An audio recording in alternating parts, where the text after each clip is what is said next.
Hello everybody, and welcome to the actual first episode of Digimon Battle Evolution. This is, I guess you could call it a sequel to Card Battle, but I wouldn't call it a direct sequel. It's more like it is a fan-made creation, but it's like, instead of it being a sequel, it's more of just a, hey, we had a cool idea, let's turn it into a game.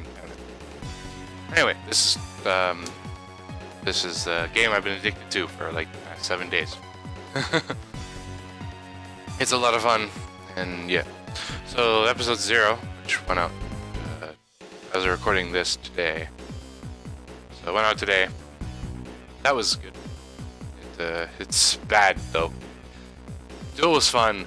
The quality of the video is not very good. There's 2 giant black bars on it, and I couldn't get rid of them, and my voice is hilariously loud. My apologies for that.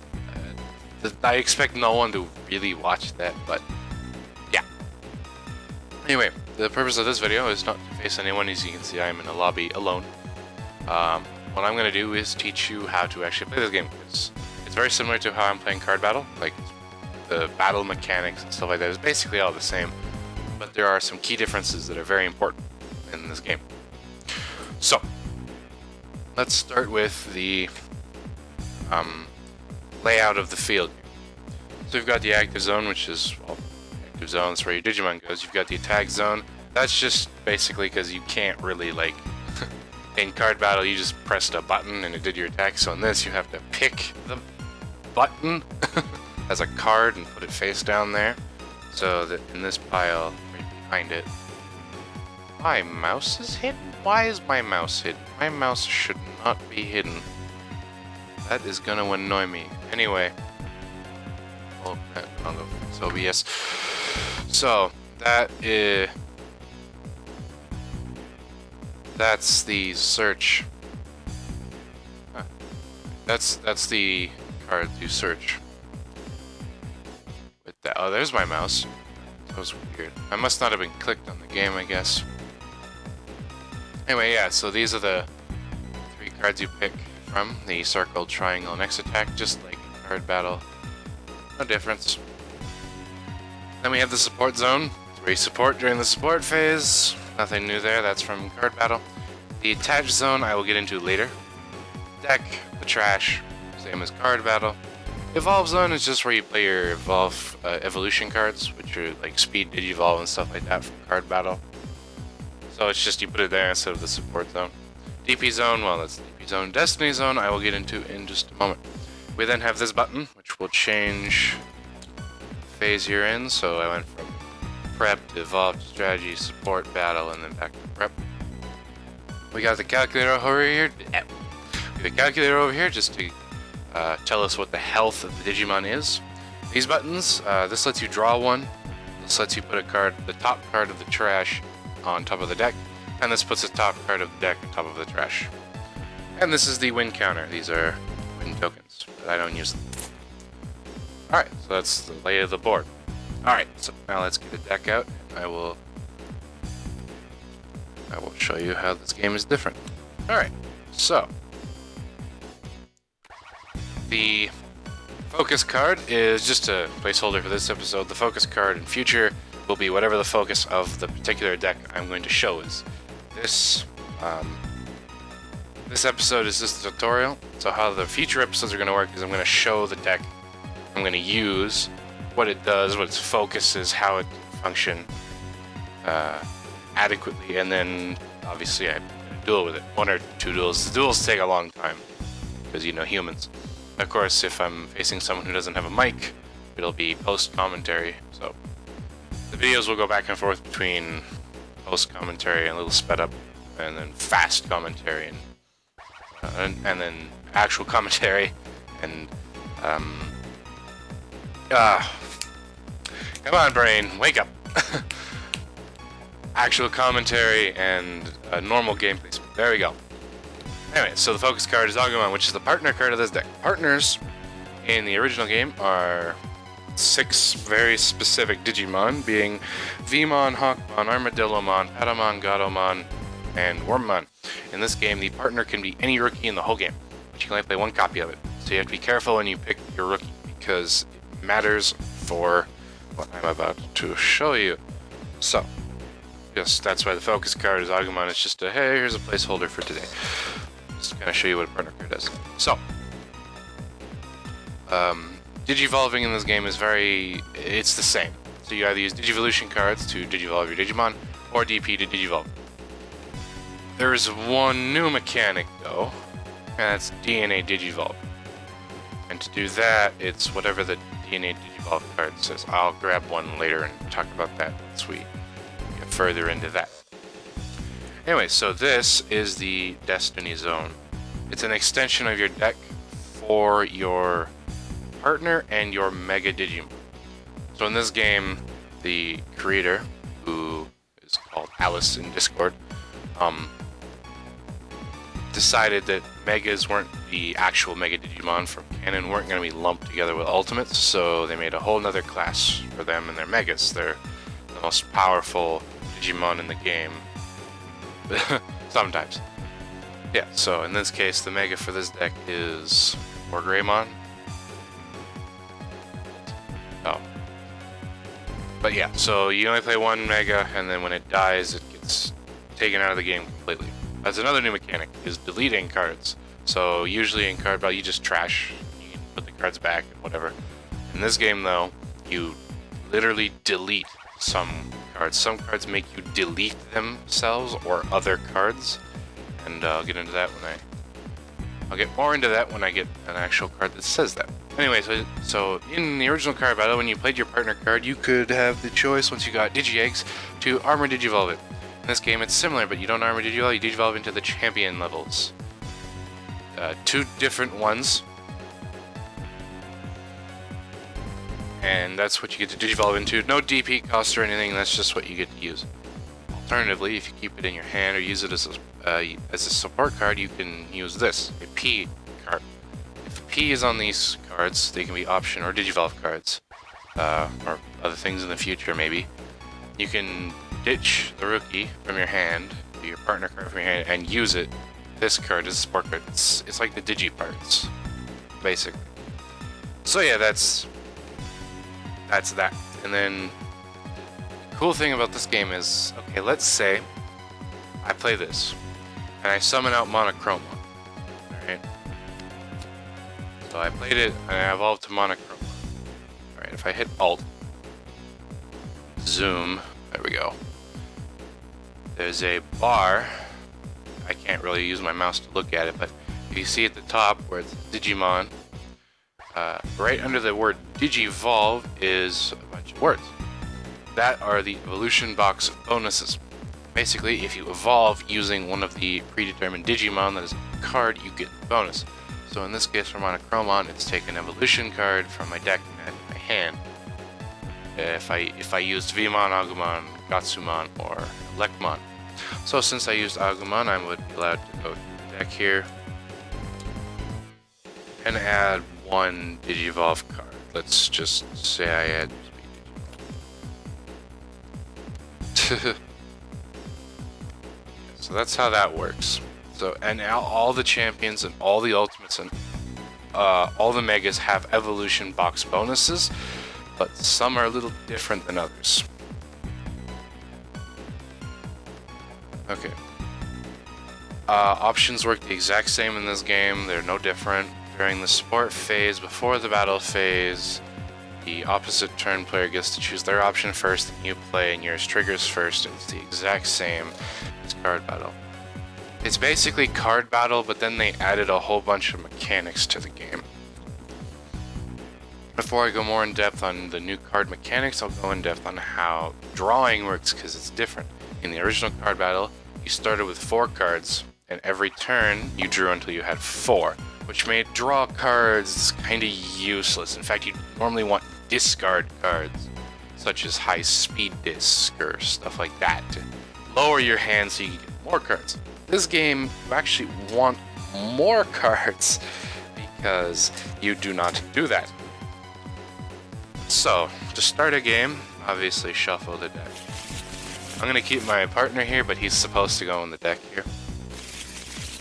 When you start a game, Actually, you know what? No, I'll reset this. I'll put that back and you'll stay here, because before you start the game, shuffle your deck. You look at how many cards are in your Destiny Zone. In this case, 4. I have my partner sitting there ready to go in the deck. Alright, so here's what you do. You look at this. Make sure you shuffle it. I press R to shuffle it. You can also pick the whole thing up. Take it. That's just in the actual game itself. The tabletop scene there, not this game. Anyway, so what you then do is you have to get rid of the top. You have to get rid of cards from your deck to equal 40 when you put the partner card in. So what you would do is you can either do what I do and just take the top 6 cards off your deck and then draw your hand, or you can manually go through your deck, pick 6 cards you do not want to draw on the first turn, and get them out of the deck. In this case, I'm just gonna take the top 6 off. Your opponent does not get to see these, so make sure they're face down. So 6 now, I pick up my partner card, I hit F, flip it, and then I shuffle in my deck. Why did it go so? Alright, so now that your deck is shuffled and you've gotten 6 cards out, now you draw your free turn. Each player starts with 5 cards. Alright, I got a pretty good hand, so I want to keep it. Now, the game has a mulligan mechanic. It's a little different though. By little, I only mean for this very first, before anyone has a turn, mulligan. For this mulligan, you could, let's say I didn't want this behemoth card. I could take it, flip it over, put it in here, and then I could draw another card. So I have single part mulligans. Hey, I drew my partner card. So you can do stuff like that. Or you could put your whole hand in there. Now, when you're not on your very first phase of the duel, you have to take your whole hand and put it in there. But you can only mulligan if your hand is 3 cards or more. Why does this matter, you ask? Well, let's say I decide to keep this hand, and let's say I'm going first. I draw 1 for my turn. Your hand limit is 6 anymore, and you must discard cards. Kind of like Yu-Gi-Oh! In that sense. Here's the trick, though. Let's say I only had 2 cards in my hand. Let's just put all these over here. Let's say I only had 2 cards in my hand. Well, if your hand is 2 or less, you draw 2.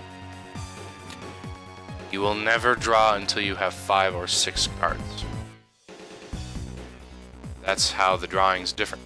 So technically, in this case, I went up to the normal card battle amount, which is usually what you want. You want about 2 cards in your hand by the time your opponent's turn ends, so you have 4 cards in your hand, more to work with. But you never want to go to 0 cards in your hand. That's always bad, because that means you're playing catch-up. That's why you want to play cards that are very similar to other cards. You want to play cards that let you draw or gain advantage or keep your Digimon alive, stuff like that. Because in this game, it's very important to do that. Yeah, that's the drawing mechanic. So, the game's actually longer than normal. So in card battle, the game is first to whoever kills 3 Digimon. In this case, it's first to 4. Just to make it more interesting and longer. Someone can have a big comeback, because there's a lot of decks in card battle where they could squeeze out 3 wins, but if it was 4, you would lose, and well, that's why. To get rid of those decks, because those decks were cheap and annoying, and I made one of them because it's so good. You won't see that in my card battle videos until way later. But you'll know. Anyway, so that's basically the changes to the base game that are current in the battle that I can show you now. Now, I don't think this deck has any of the new mechanics, so what I'm going to do...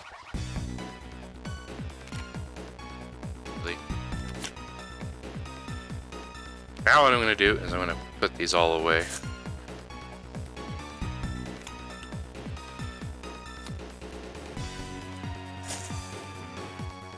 Actually, missing a card. I'm missing a card. What? That's actually, I'm missing a bunch of cards. Oh, ones separately. Okay then. Put this away just so it's out of my way. Oh yeah, and I can move the screen like all around. So I'm gonna move over here. This is the deck building area for this game. This is where all the cards are. They give you all the Digimon and their categories, all the option cards, all that fun stuff. So I'm not going to build a deck. I'm never going to build a deck on camera. No. I always have to think a really long time while I'm building my deck. So then I build it really fast. And I don't explain anything, I just do it. But what I'm going to do is I'm going to spawn a deck that I have made. I've made a lot of decks, as you can see. I think this deck is best suited for this. Not the bees! It's just going to sit there.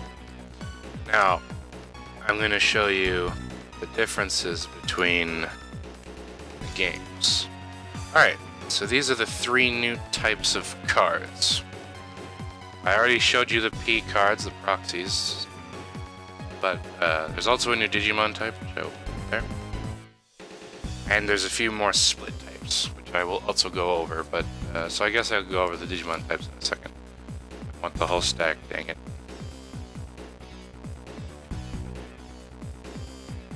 Fine then. Off to the abyss you go! Up! Alright then, fine, I'll delete you. Okay, so the new cards. We have data cards. We have ace cards. And we have firewalls. Now these cards have restrictions on them. A lot of restrictions. So data breaks. The first restriction is 1. You must be playing the card listed on the name of the card. So, in this case, this card is Millenniummon. So in order to play this, I have to have a card that lists Millenniummon in its evolution requirements or is Millenniummon.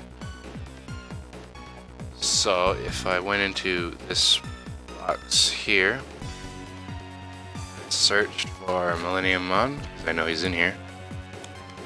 There.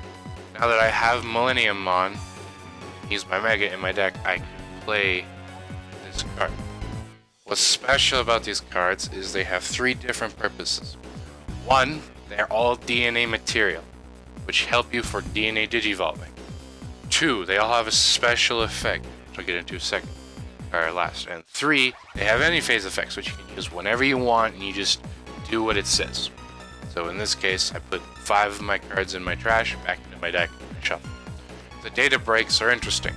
When you use it, you delete your Mega, or whatever Digimon is in your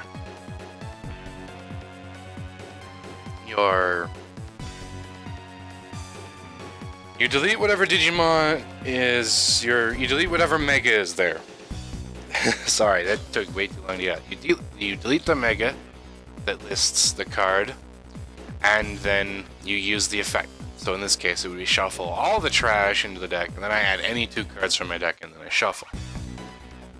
Yeah, that's just an example.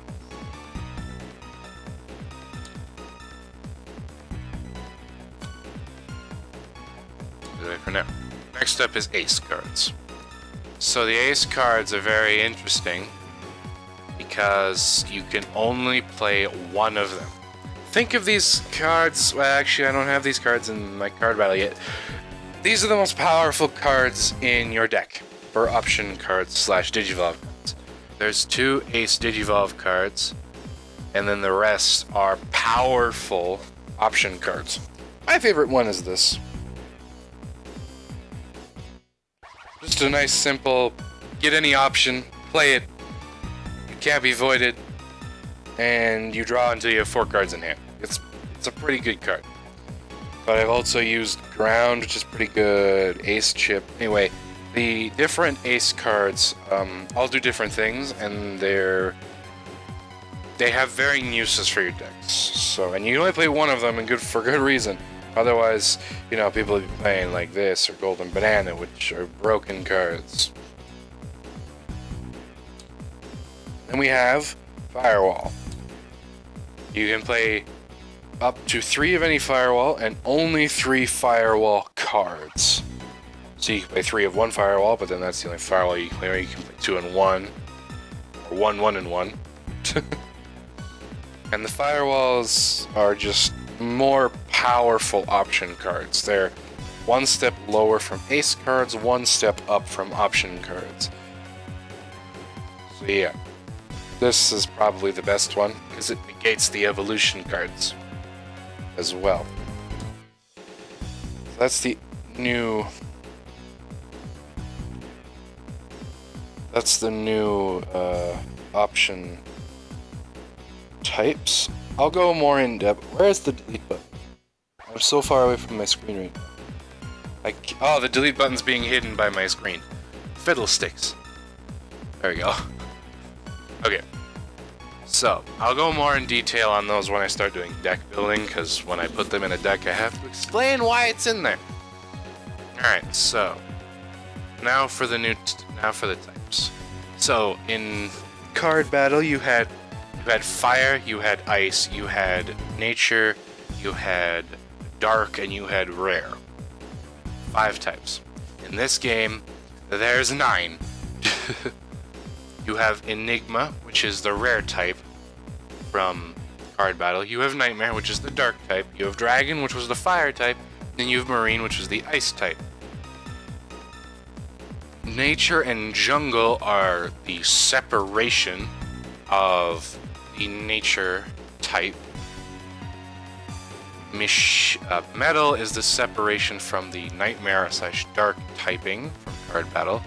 And Wind is another separation from Jungle / nature. Yeah, that one just had all this clutter in it. They separated it out. And it's just a bunch more types and a lot more ways to play. Then you have Ruler.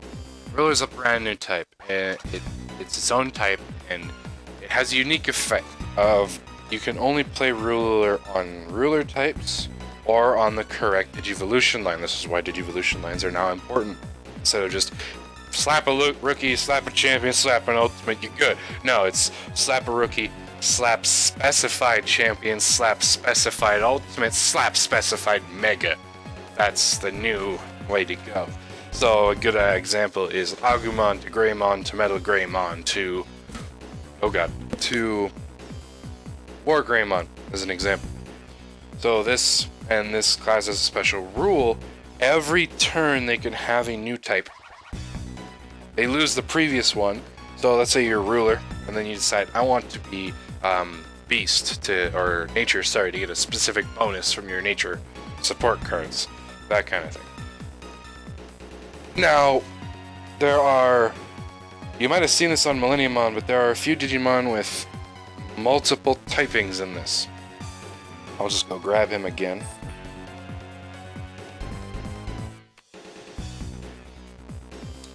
Where are you? Ah, yes. And I gotta press Alt. So, as you can see, Millenniumon is the Enigma type. Mouse, work with me here. Weird angles. Okay, Millenniumon, as you can see, is the Enigma type. Underneath that, though, are these 2 little boxes that represent 2 more types. One being Metal, and the other being Nightmare. That's this difference in types in this game, is now you have multi-type Digimon. So in case you do want to just completely ignore the evolution line bonuses, you can just grab a multi-type Digimon that help you out and use them instead. Which is a thing you could totally do, although I would not recommend it. It's definitely better to go with the evolution bonuses. You can make some wicked decks with it. Such as with this deck. I don't know if I'm going to pull it out now, though. I don't think it's a good idea. Options didn't change, like I said, and yeah, so the only mechanic I have left to explain is DNA Digivolution, which is probably best represented by Omnimon himself. So, as you can see from Omnimon here's Digivolution box, he can only be played, he doesn't have a DP cost. He can only be played by using War Greymon and a Beast and a Nature Ultimate, or Metal Garurumon and a Dragon Ultimate. Now you're probably wondering, well, how does that work? If you only play one Mega and Omnimon's a Mega, how do you play War Greymon or Metal Garurumon? That's where the data cards come in. Since he lists both of those, you can play those, and then they're DNA materials for summon. And then you go back over here. When you DNA evolve, you have the first member of the fusion in the active zone. So in the Omnimon's case, you have either a Nature Ultimate or a Dragon Ultimate. And then by playing the respective piece in the evolve zone, such as Metal Garurumon or War Greymon data break cards, or data cards, you summon out Omnimon. The other way to do this is with a Digivolve card that's new to this game called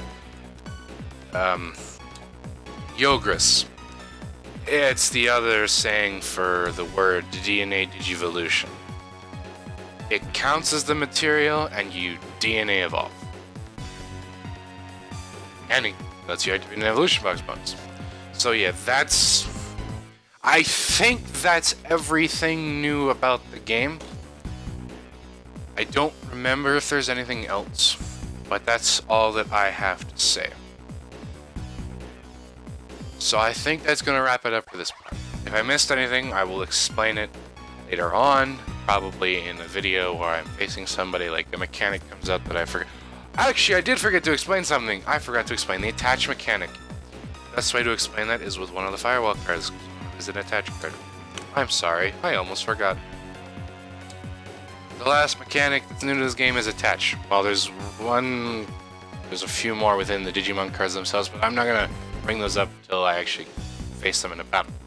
So we have this card, attach to active. To attach, you put it in the attached zone. This is like an, if you play Yu-Gi-Oh! Or know about it, it's like an equip card almost. So you equip it to the Digimon and then you get bonuses based on what it says. So in this case, neither player can use any phase effects, evolution box bonuses, and all the Digimon supports are voided unless the attacks are the same. And as a bonus effect of you can trash it to void an option card. So there's a bunch of cards in this game that attach cards to cards and attach themselves to cards, and they all give different bonuses and stuff, and I'm not going to go over that until I actually attach cards in game, but I don't really have a deck that does that much. So honestly, I don't think it's going to occur a whole lot, but it should it will probably in the future. But anyway, now that I've kind of explained the attach mechanic, I think that's going to do it for this part. Yeah. Okay, so if you have learned something from this part, let me know in the comments below. And I hope you enjoyed this episode, the tutorial episode of Digimon Battle Evolution. I will see you all in the next video. Bye-bye!